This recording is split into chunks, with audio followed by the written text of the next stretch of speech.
તો ઉત્તર પ્રદેશના મુખ્યમંત્રી યોગી આદિત્યનાથે કોંગ્રેસ અને નેશનલ કોન્ફરન્સના ગઠબંધનને લઈને રાષ્ટ્રીય સુરક્ષા સામે સવાલ ઉઠાવ્યા.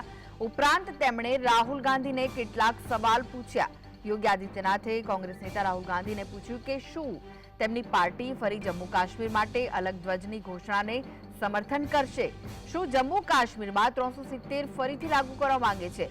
વધુમાં તેમણે એમ પણ પૂછ્યું કે શું કોંગ્રેસ કલમ 370 અને કલમ 35A ની પુનઃસ્થાપના દ્વારા જમ્મુ અને કાશ્મીરને ફરી અશાંતિ અને આતંકવાદના યુગમાં ધકેલવાના એનસીના પ્રસ્તાવને સમર્થન કરશે.